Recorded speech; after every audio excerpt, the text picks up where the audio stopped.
ഓടിച്ചെന്ന് ഗ്യാസ് സ്റ്റേഷനിൽ വെച്ച് ജസ്റ്റിനെ ആക്രമിക്കുന്നു. ജസ്റ്റിൻ കാറിൽ കയറി രക്ഷപ്പെടുന്നു. മാർക്കസ് പുറകെ ഓടുന്നു. ഒരു ജംഗ്ഷനിൽ വെച്ച് മാർക്കസിനെ കാറിടിച്ച് അയാൾ മരണപ്പെടുന്നു.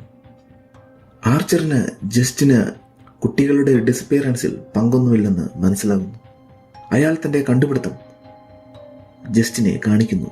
ജസ്റ്റിൻ പറയുന്നു അയാൾ വരച്ച ആ വൃത്തത്തിനുള്ളിലായിരുന്നു അലക്സിന്റെ വീട്. അവർക്ക് മനസ്സിലാകുന്നു കുട്ടികളെല്ലാവരും അലക്സിന്റെ വീട്ടിലേക്കായിരുന്നു പോയതെന്ന്. അലക്സിന്റെ വീട്ടിലേക്ക് താമസിക്കാൻ വന്നതായിരുന്നു ആന്റി ഗ്ലാഡിസ്. അവർ ഒരു മന്ത്രവാദിനിയായിരുന്നു. അവർ മരിക്കാറായിരുന്നു. അവർക്ക് ഇനിയും യൗവനം നിലനിർത്താൻ കുട്ടികളെ വെച്ച് റിച്വൽ നടത്തണമായിരുന്നു. അവർ അലക്സിനെ ഉപയോഗിച്ച് സ്കൂളിൽ നിന്ന് കുട്ടികളെ കൂട്ടിക്കൊണ്ടുവരാൻ ശ്രമിച്ചു. പക്ഷേ അലക്സ് സമ്മതിച്ചില്ല. അവന്റെ അച്ഛനെയും അമ്മയെയും അനങ്ങാൻ കഴിയാത്ത വിധം ഗ്ലാഡിസ് മാറ്റിയെടുത്തു. തന്റെ അച്ഛനെയും അമ്മയെയും രക്ഷിക്കാൻ വേണ്ടി ക്ലാസ്സിലെ ഓരോ കുട്ടിയുടെയും പേരെഴുതിയ കാർഡ് അവൻ മോഷ്ടിച്ച് ഗ്ലാഡിസിന് കൊടുക്കുന്നു. അവർ അതുപയോഗിച്ച് കുട്ടികളെ വശീകരിച്ച് അവരുടെ വീട്ടിലേക്ക് വരുത്തുന്നു. ആർച്ചറും ജസ്റ്റിനും അലക്സിന്റെ വീട്ടിൽ എത്തുന്നു.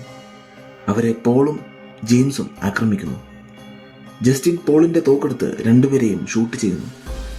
ആർച്ചർ തന്റെ മകനെ അന്വേഷിച്ച് ബേസ്മെന്റിലെത്തുന്നു. അവിടെ വെച്ച് ഗ്ലാഡിസ് ആർച്ചറിനെ മന്ത്രവാദം ഉപയോഗിച്ച് ജസ്റ്റിനു നേരെ തിരിച്ചുവിടുന്നു.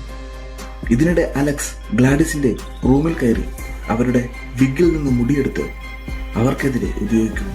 കുട്ടികളെല്ലാവരും ബേസ്മെന്റിൽ നിന്ന് വന്ന് ഗ്ലാഡിസിനെ ആക്രമിക്കുന്നു.